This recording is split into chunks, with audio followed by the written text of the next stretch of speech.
Futebol de Verdade com António Tadeia.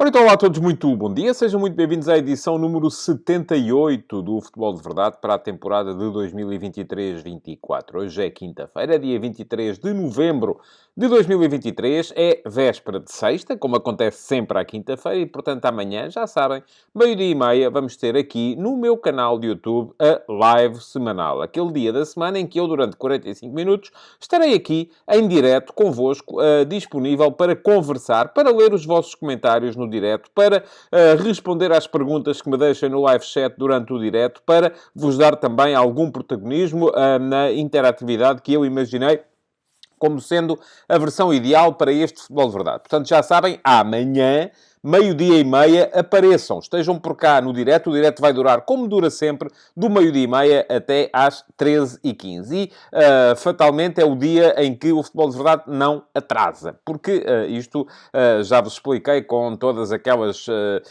necessidade de editar, de cortar, de inserir as perguntas, de renderizar, de fazer upload, de depois ser aprovado pelo YouTube. Geralmente o Futebol de Verdade tem atrasado 15, 20 minutos, às vezes meia hora, às vezes menos, e, portanto, a melhor maneira que têm de assegurar que não perdem nem o direto da manhã, portanto, que aparecem e que são recordados para aparecer no direto da manhã, nem as edições diárias do Futebol de Verdade, é inscreverem-se aqui no canal. Basta clicarem em cima do botão que diz inscreve-te aqui e, a partir desse momento, passam a estar inscritos, a fazer parte desta comunidade, e depois também, clicando em cima do sino, ativam as notificações para serem avisados sempre que houver novos conteúdos aqui no canal. Sigam este link, se não vos aparecer aí porventura o botão para se inscreverem, inscrevam-se no canal, ativem as notificações, deixem perguntas para já também na caixa de comentários para poderem eventualmente ser selecionadas para a edição de amanhã do Futebol de Verdade, e, além disso, deixem o vosso like também no programa. Hoje vamos ter aqui uma versão, mais uma vez, curta do Futebol de Verdade. Porquê? Porque continua a não haver flash, continua a não haver futebol para ser analisado com a reposição das edições normais do Futebol de Verdade Flash, e, portanto, no Futebol de Verdade de hoje teremos apenas o Q&A. Mas selecionei duas perguntas particularmente interessantes para responder aqui hoje, durante a edição do dia do Q&A. Vamos entrar nessa fase do programa já a seguir, portanto, fiquem por aí. Futebol de Verdade com António Tadeia.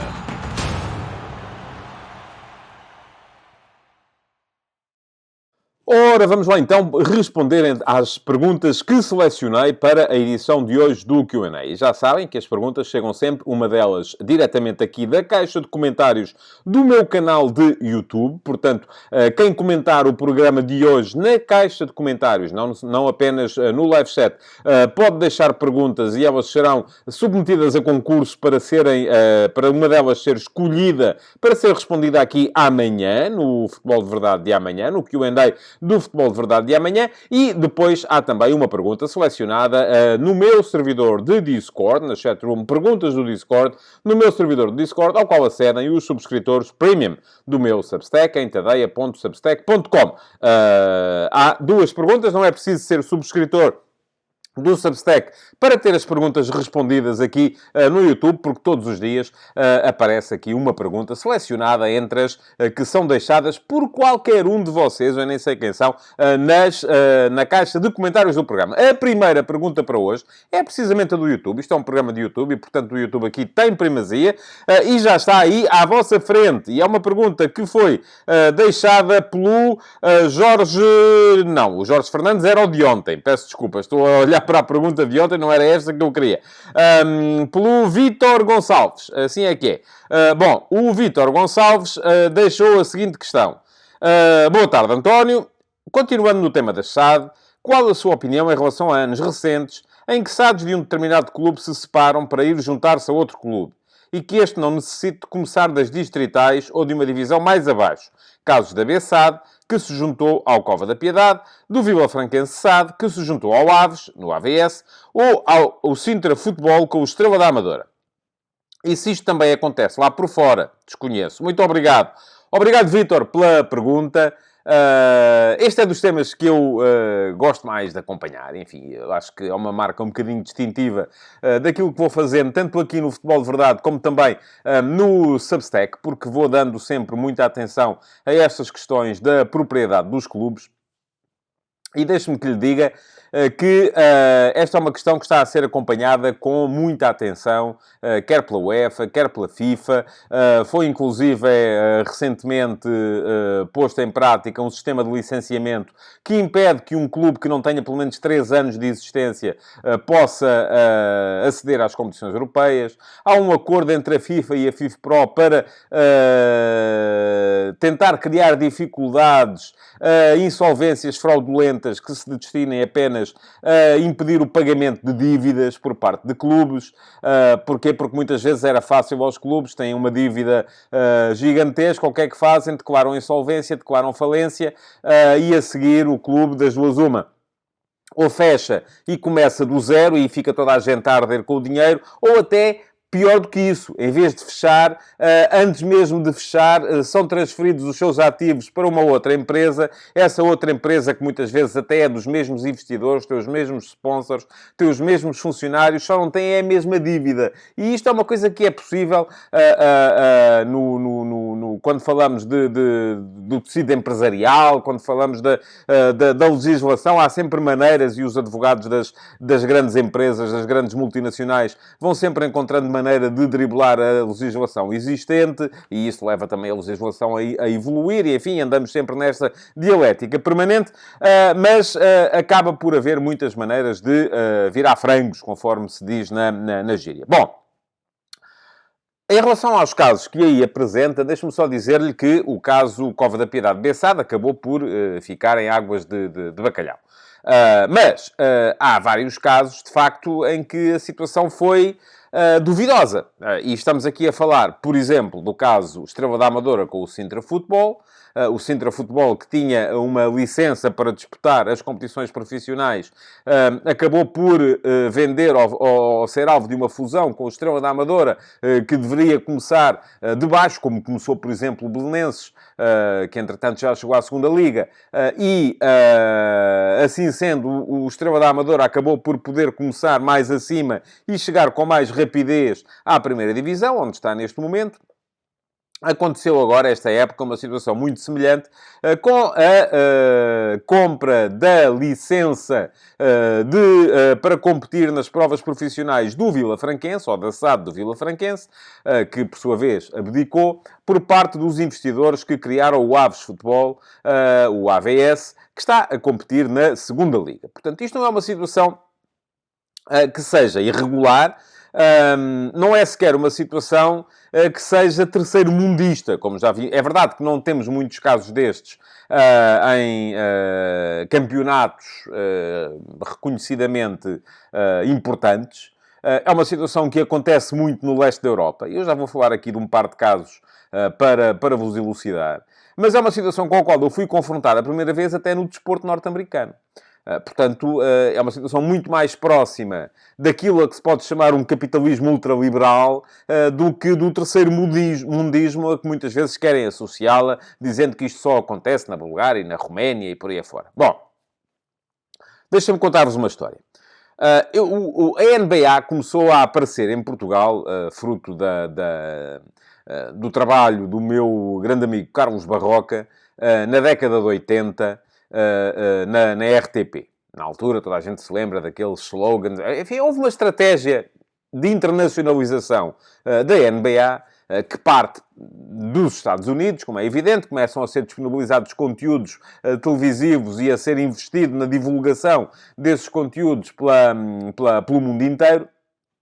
E depois houve, obviamente, receptáculos nos diversos países, e em Portugal, na altura, só havia mesmo RTP, não havia outra estação de televisão, e foi o Carlos Barroca, que era, eu creio que na altura ele até era treinador do Barreirense. Não, se calhar estou aqui a enganar-me, mas se não era do Barreirense, ele depois esteve no Belenenses também. Portanto, era treinador de basquetebol. Antigo basquetebolista, treinador de basquetebol, entusiasta da modalidade, tinha um jeito incomparável para comunicar, e ainda tem, como empreendedor. Foi a ele que lhe coube começar com o fenómeno da NBA em Portugal. E aquilo apanhou-nos a todos, toda aquela geração de malta que nasceu nos anos 70, que na altura estava a chegar aos 20, ou que tinha 20 e picos, ficou apanhado por aquele fenómeno. E todos nós tínhamos uma equipa da NBA. Eu vou dizer-vos, a minha equipa da NBA, eu tinha a mania que era um bocadinho alternativo, era o Seattle Supersonics. Porquê? Não tenho nenhuma explicação. A única explicação que eu encontro foi na altura também em que apareceu o Twin Peaks, a série do David Lynch, e havia um fascínio, eu tinha um fascínio pelo estado de Washington, não Washington DC, o estado de Washington, portanto lá em cima mesmo, na pontinha, porque também havia o grunge, havia os Nirvana, pronto, enfim, era tudo uma série de coisas que me faziam olhar para Seattle e para aquele estado dos Estados Unidos como um estado alternativo, como uma maneira diferente de estar na vida. E, portanto, eu gostava muito daquela equipa do Seattle Supersonics. Tinha o Gary Payton, tinha o Nate McMillan, tinha o Sean Kemp, o Xavier McDaniel, o Detlef Schrempf. Lembro-me dessa equipa. Inclusive, depois saiu um jogo de computador que se jogava, e eu jogava com o Seattle Supersonics.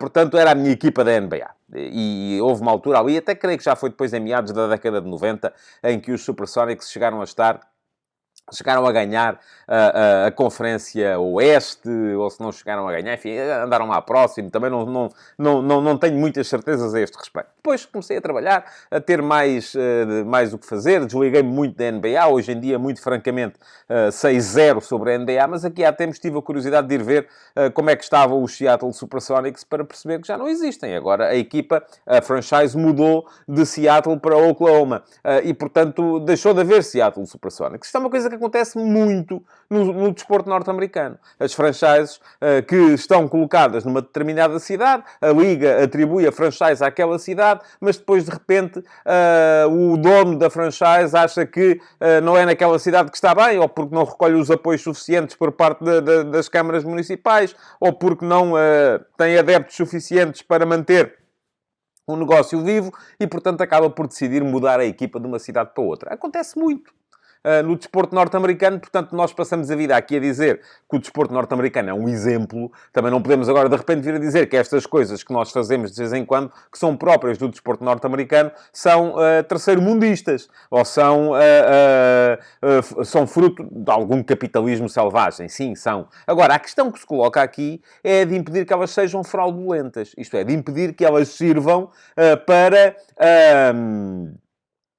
fugir às responsabilidades, se for caso disso, responsabilidades pecuniárias, pagamento de dívida a fornecedores, pagamento de dívida a jogadores, pagamento de transferências, mudando pura e simplesmente o nome do clube, e isso é problemático se acontecer, e depois também começarmos a perceber o que é a base de um clube.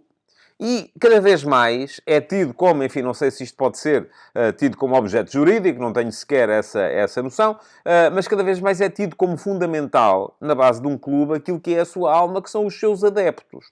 E aquilo que me parece a mim é que, mas enfim, os americanos não fazem assim, é que um clube tem como alma, tem como base, tem como razão primária para existir, não é o estádio, ou melhor, não é só o estádio, não é só não são só os ativos, são fundamentalmente os adeptos. E quando se muda uma equipa de uma cidade para outra, à partida os adeptos não mudam com ela, não é? Os adeptos do Vila Franquense, se é que eles existiam, da Vila Franquense SAD, haveria com certeza muita gente em Vila Franca que era adepto do Vila Franquense, não são agora adeptos do AVS. Porquê? Porque a equipa mudou 300 km, mudou para 300 km de distância. E, portanto, eles não foram. Logo, o clube é um clube diferente. E a questão que se coloca aqui é, então, se é um clube diferente, deve beneficiar da licença para competir na divisão em que estava o anterior? A lei diz que sim. Eu acho que não. A mim parece-me que é um abuso daquilo que é a possibilidade de transferência de clubes. Agora, apesar de tudo, temos que ter a noção de que em Portugal a coisa não é assim tão selvagem quanto poderia eventualmente ser. E posso contar-vos aqui vamos ficar aqui com dois casos que são evidentes desta situação. Um deles tem a ver com a situação, por exemplo, do CSKA de Sófia. O CSKA de Sófia, a antiga equipa do exército búlgaro, que a dada altura, lá mais para trás, quando houve uma grande confusão e andou tudo à porrada numa final da Taça da Bulgária entre o CSKA e o Levski, a equipa da polícia, aliás, o CSKA acho que é polícia. Agora, se calhar estou aqui a enganar-me. E o Levski é que é do exército. Se não é assim, é ao contrário. Pronto, também não é importante. A não ser para os adeptos e para os búlgaros. Numa final da Taça da Bulgária, andou tudo à pancada. O que é que isso gerou? Gerou que, na altura, isto ainda foi no antigo regime, o governo búlgaro achou que aquilo era absolutamente inadmissível e então mudaram o nome dos dois clubes. Que o CSKA passou a ser o Sredets. Aliás, um dos jogadores, na altura, suspenso para a vida, mas depois acabou por ser absolvido ou acabou por ser indultado, foi o Hristo Stoichkov, que na altura era um miúdo e poderia nunca ter sido o jogador que veio a ser. Acabou por ser indultado algum tempo depois. Mas o CSKA passou a ser o Sredets e o Levski passou a ser o... Nem me recordo agora do nome que passou a ter o Levski. Enfim, não era esta a história que eu vos queria contar de qualquer maneira. O que é que se passou recentemente com o CSKA? O CSKA de Sófia, que voltou a ter esse nome ao fim de algum tempo, faliu. E quando faliu, o que é que aconteceu? O dono do CSKA, que é um dos mais poderosos oligarcas búlgaros, o senhor Gritcha Ganchev, pegou na equipa, que ele era ao mesmo tempo dono do CSKA e dono do Litex Lovech, que era uma outra equipa da primeira, que estava inclusive na primeira divisão da Bulgária. Portanto, ele era dono das duas equipas, que é uma coisa já de si estranha, mas haverá sempre maneiras de driblar a legislação, como é evidente, desde que as autoridades queiram fechar um bocadinho os olhos. Então, o senhor Gritcha Ganchev pegou na equipa do Litex Lovech, levou-a para Sófia, vestiu-lhe as camisolas vermelhas do CSKA e passou a chamar-lhe CSKA de Sófia. Pronto. E o estatuto jurídico do clube era o do Litex Lovech, só que, pura e simplesmente, mudou de cidade, mudou de estádio, os jogadores ficaram também os do antigo CSKA, enfim, houve ali uma espécie de uma fusão e a equipa continuou a jogar na primeira divisão da Bulgária. O que é que isto gerou? Gerou que aqueles que eram verdadeiramente os adeptos do CSKA não gostaram e criaram um novo clube, que é o CSKA 1948. O CSKA 1948, entretanto, começou nas divisões inferiores, já está na primeira divisão da Bulgária e agora temos, muitas vezes, várias vezes ao ano, esse clássico que é CSKA contra CSKA. É extraordinário, mas é uma coisa que temos, e temos não só na Bulgária, temos, por exemplo, na Roménia também. E no caso da Roménia, o que aconteceu? Aconteceu com o Steaua de Bucareste. O Steaua de Bucareste, que é uma das equipas mais famosas e mais renomadas da Roménia, a única equipa romena a ser campeã da Europa, e foi na altura da ditadura de Nicolae Ceausescu, era o clube preferido do filho, de um dos filhos, do segundo filho, e o filho mais poderoso politicamente de Nicolae Ceausescu, que era Nico Ceausescu também, chegou a campeão da Europa nessa altura, naquela equipa famosa que tinha o Gheorghe Hagi, que foi, enfim, abarbatado pelo Steaua. Ele não era o jogador do Steaua, mas acabou por ser abarbatado pelo Steaua. Ele era jogador do Sportul, mas foi incorporado no exército para poder jogar pelo Steaua, porque era o Steaua a equipa do exército. Bom, então o Steaua de Bucareste, a equipa mais famosa, inclusive, do que o Dinamo de Bucareste, recentemente perdeu o direito a poder usar o nome e o emblema. E perdeu o direito porquê? Porque foi decretado pelo tribunal que o nome e o emblema pertenciam precisamente ao exército romeno. E o exército romeno pediu um balúrdio de dinheiro pelo licenciamento, pela possibilidade de liberar aquele nome e aquele emblema. O que é que aconteceu? O Gigi Becali, um dos mais poderosos homens do futebol romeno, antigo empresário de jogadores, dono do Steaua de Bucareste, pura e simplesmente mudou o nome do clube, passou a chamar-se FCSB, e neste momento é assim que o antigo Steaua compete como FCSB. Mas há mais casos na Roménia. Então a Roménia é um fartote, é um fartar vilanagem deste tipo de situações. Ainda recentemente Quando fiz a série Reis da Europa, que foi uma série que eu fiz durante o período de defeso, a contar a história dos campeões dos diversos países da Europa, e estão lá todos, e quem quiser acompanhar a série tem aqui um link também para poder fazê-lo.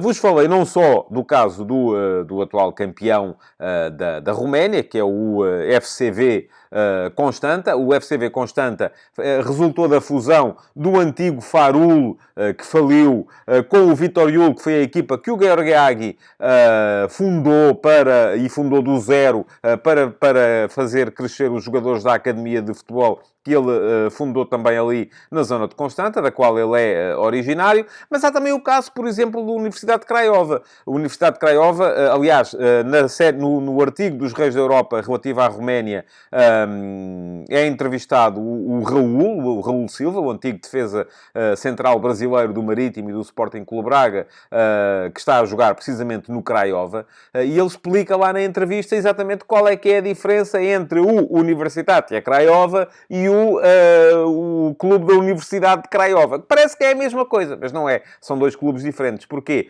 Porque o primeiro clube faliu, foi fundado um segundo clube, ou houve um investidor diferente que pegou no primeiro clube e agora depois o investidor antigo queria ficar com o clube. Enfim, portanto é uma confusão. E isto cada vez mais vai ser uma realidade no futebol à medida que o dinheiro for sendo mais importante. Mas atenção, eu quando digo estas coisas, não é nunca no sentido de ao tempo volta para trás.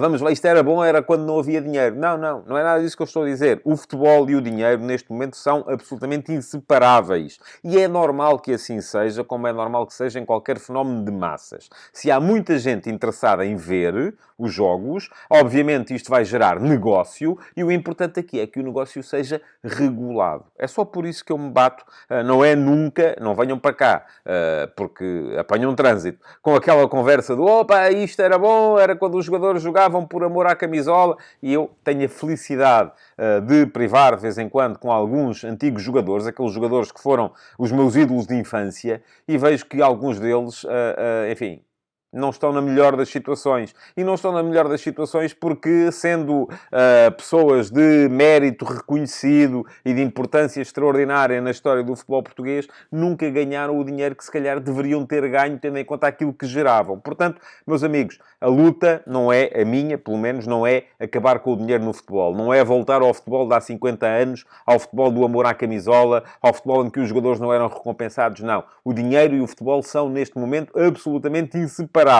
A questão é regulação. E é por isso que temos que nos bater cada vez mais, é bater-nos pela existência de regulação que impeça a criação de situações difíceis depois de deslindar, como são muitas vezes estas fusões e estas tomadas de posição por parte de novos clubes em clubes antigos. Por uma razão muito simples, os adeptos são a grande base de um clube e os adeptos não estão à venda. Nem nunca vão estar. Vocês são adeptos de um clube, se esse clube de repente acabar e for vendido a outro... Ora, imaginem, se vocês são adeptos do Benfica, do Porto, do Sporting, e de repente o Benfica, ou o Porto, ou o Sporting são vendidos a uma fábrica qualquer e passa a ser a equipa da fábrica não sei das quantas. Ou a equipa da Coca-Cola. É o Coca-Cola Futebol Clube. Vocês continuam a ser adeptos daquele clube? Se calhar não. Se calhar vão ser adeptos de um clube novo que vai sair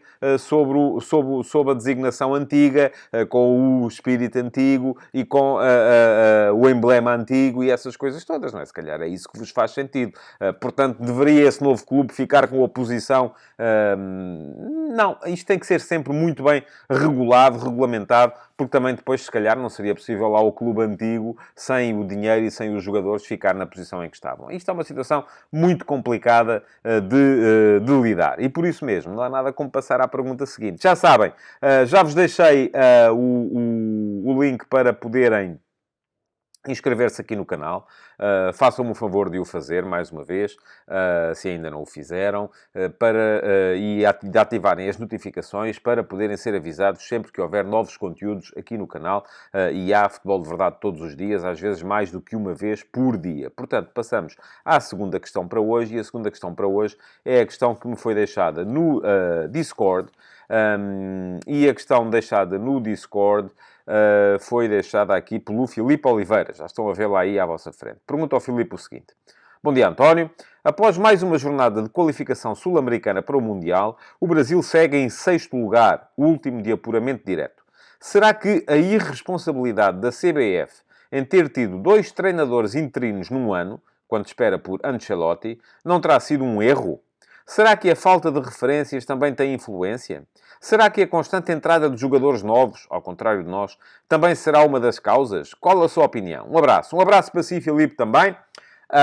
Deixem-me só dizer-vos que se quiserem deixar perguntas no Discord, na chatroom, perguntas no Discord, o que têm que fazer primeiro é aceder ao meu servidor de Discord, e para acederem ao meu servidor de Discord têm que ser subscritores premium do meu Substack, em tadeia.substack.com. Fica aqui o link para poderem tornar-se subscritores, seja premium, em que têm acesso ao Discord, ao Telegram, às edições do Futebol de Verdade Flash e do Futebol de Verdade Report, quando elas são lançadas, a todos os textos que estão no arquivo do meu Substack, aos textos novos, exclusivos para subscritores premium, que vão saindo também regularmente no meu Substack, e, portanto, têm acesso a essas coisas todas por 5€ por mês ou 50€ por ano, se quiserem comprometer-se durante um ano com o meu jornalismo e fazer a subscrição anual, aproveitando os 2 meses de borla que ela vos oferece. Se não puderem ou não quiserem fazer a subscrição premium, podem na mesma fazer a subscrição gratuita.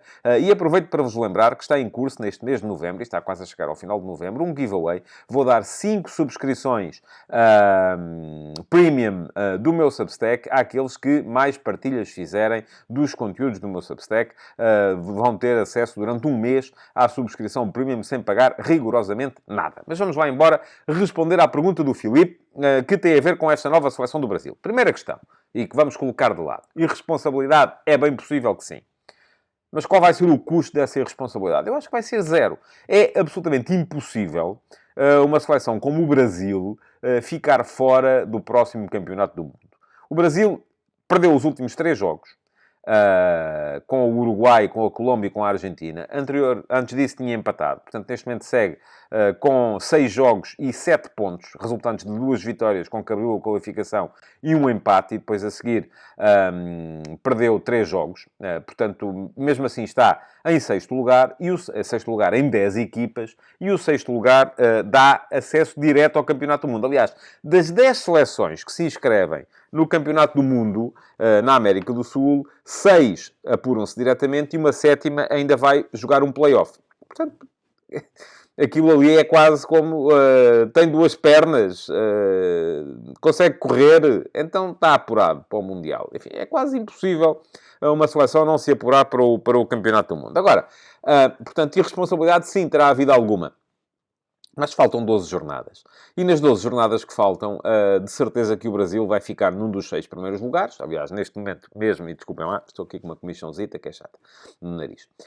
Mas mesmo estando em 6º lugar, vão diretos. Mesmo que caíssem para 7º, teriam ainda um play-off. E eu ainda me lembro de ver, por exemplo, a Argentina jogar um play-off para o Mundial de 94. Mas na altura não eram 6 equipas apuradas. Portanto, era mais complicado. Mas aquilo que tenho para lhe dizer é que sim, obviamente, pode ter havido irresponsabilidade, mas o resultado dessa irresponsabilidade vai ser muito próximo do zero, porque o Brasil vai apurar-se de qualquer maneira. E a segunda coisa que tenho para lhe dizer é que a razão fundamental para a posição em que o Brasil está, não é tanto a irresponsabilidade e a questão de estar o Fernando Diniz enquanto se espera pelo Carlo Ancelotti, de o futebol do Fernando Diniz ser um futebol mais difícil de assimilar, enfim, de precisar de alguma constância no trabalho, de precisar de lhe assegurarem a posição durante mais tempo. Não, eu acho que não tem nada a ver com isso. Acho que tem a ver simplesmente com um facto, é que esta seleção do Brasil é fraca. E agora vou dar aqui uma de craque Neto, não é? Toda a gente viu aí quando o Neto, o comentador, aquele comentador brasileiro que todos vimos aqui há tempos, vestido de sogra do Vítor Pereira, ele gosta muito de impor as suas opiniões pela capacidade que tem de chocar. E ainda há tempos ele disse que, e citou o Benfica e o Porto, mas podia citar também o Sporting e o Sporting Clube Braga, com certeza, que o Benfica e o Porto não seriam capazes de lutar pelo título no Campeonato do Brasil. Eu não sou capaz de fazer esse tipo de raciocínio. Acho que não dá para enxertar uma equipa noutro campeonato sem... ainda aqui há tempos falámos aqui sobre isso, sobre a possibilidade do Celta jogar o campeonato português, o que é que aconteceria se o Celta de Vigo jogasse o campeonato português. Enfim, as equipas, quando se mudam de campeonato, também presume-se que têm que ter outros adeptos, têm que ter outra realidade, têm que ter outras condições de trabalho, têm que ter outras condições financeiras. Portanto, não é possível pegar numa equipa aqui e enxertá-la ali naquele campeonato. Não me parece que seja uma coisa viável. Agora, aquilo que se pode fazer é olhar para a atual seleção do Brasil e perceber que aquilo é curto. A mim parece-me curto. Vamos lá ver. Que jogadores é que tem esta seleção do Brasil? Tem dois belíssimos guarda-redes, aliás, se quisermos. No Ederson e no Alisson Becker.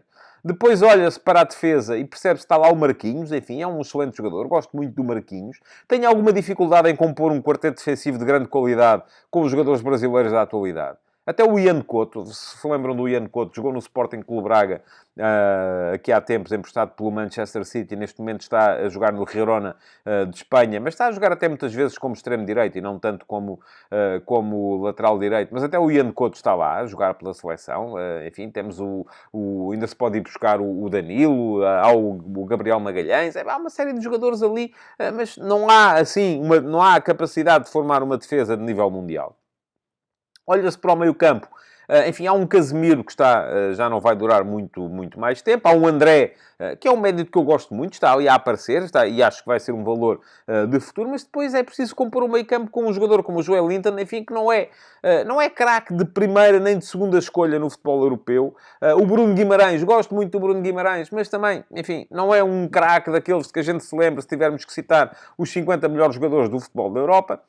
E, portanto, não há assim... E depois, no ataque, de facto, há talento. Há Vini Júnior, há Rodrigo, são os dois avançados do Real Madrid. Ok, aqui há muito talento. Há o Martinelli, um jogador sólido, um jogador do Arsenal que, enfim, é um jogador forte, mas é um jogador até mais forte quase em ataque rápido do que em ataque continuado. Há esperança no aparecimento do Endrick, que ainda está em 16, acho que já fez 17 anos. Tem 17 anos, pode vir a ser um craque no futuro, vamos a ver se ou se não é. Depois há uma série de jogadores que a gente olha para eles e diz, podia ter sido grande jogador. O Antony, podia ter sido um craque dos diabos, mas joga o Rafinha. E o Rafinha, nós lembramos do Rafinha aqui a jogar no Vitória e no Sporting. Atualmente é jogador do Barcelona, depois de ter passado pelo Leeds United. Mas, enfim, não é também... É assim, se a gente tivermos que nos lembrar dos 20 melhores extremos do futebol europeu, não está lá o Rafinha. A questão é essa. Há Neymar, quando voltar, enfim, sim, Neymar é incontornável, como é evidente, mas já tem 31 anos. Vamos a ver, no próximo Campeonato do Mundo já vai estar, se calhar é o último Mundial que ele vai fazer, se é que vai estar em condições físicas de o fazer. Portanto, a questão é um bocado esta, Filipe. É que o Brasil, neste momento, olhe-se para a coisa da maneira que quisermos, não tem uma super equipa. E eu, aliás, estou muito curioso de perceber se o Carlo Ancelotti vai lá parar ou não vai, para perceber que trabalho é que ele pode fazer com aquela equipa e dentro, ou enxertado ele sim, dentro da habitual inconstância que marca o futebol brasileiro. Acho que o Brasil é um viveiro absurdo de talentos. Aparecem jogadores debaixo das pedras como em mais nenhum sítio do mundo. Isto tem muito a ver com o futebol de rua, com a capacidade que ainda assim ainda há no Brasil de desenvolver o futebolista através da sua vertente mais selvagem. Mas depois, aquele processo que leva à transformação do craque de rua no jogador consolidado está a falhar no Brasil e está a falhar há algum tempo. Não tem nada a ver a equipa do Brasil neste momento com a equipa do Brasil que marcou os anos 80, a equipa que marcou os anos 90, do século passado. Não me parece que sejam equipas minimamente próximas em termos de qualidade desta equipa que o Brasil tem neste momento. Portanto, irresponsabilidade, sim, sem dúvida, mas sem consequências, porque o Brasil vai na mesma estar no próximo Campeonato do Mundo e aquilo que me parece depois também é que, mesmo que esteja no próximo Campeonato do Mundo, não vejo maneira de poder ser uma das principais candidatas a ganhar o próximo Campeonato do Mundo. Bom, antes de me ir embora, deixem-me dizer-vos ainda, tenho aqui alguns recados ainda para vos dar, só preciso de encontrar a folha dos recados para não me esquecer de nenhum. Já cá está.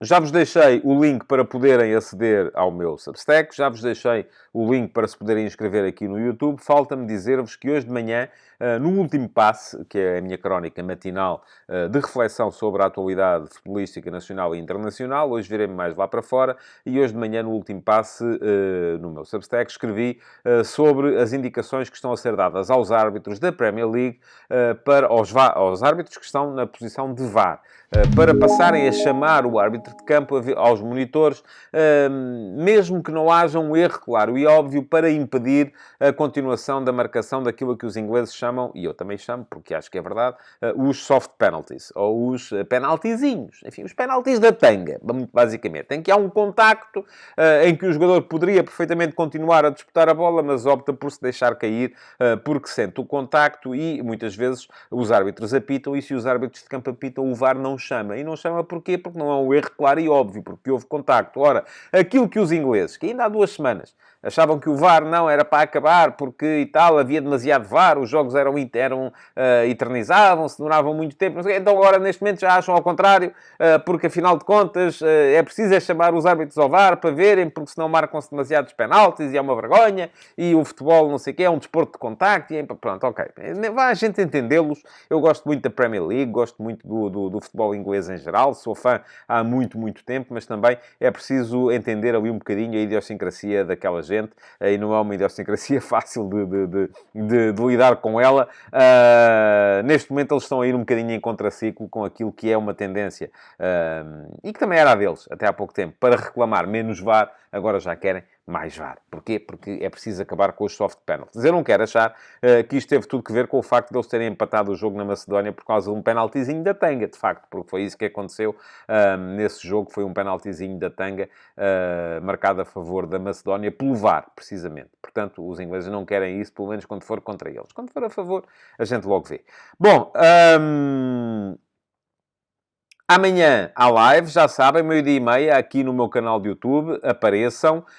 Hoje tivemos apenas Q&A, amanhã, no final da live, vamos ter também, mais uma vez, mais uma edição do Q&A. Portanto, façam-me o favor de ir à caixa de comentários, deixar perguntas, porque elas são fundamentais para o Futebol de Verdade poder continuar a seguir em frente. Muito obrigado por terem estado aí, até amanhã.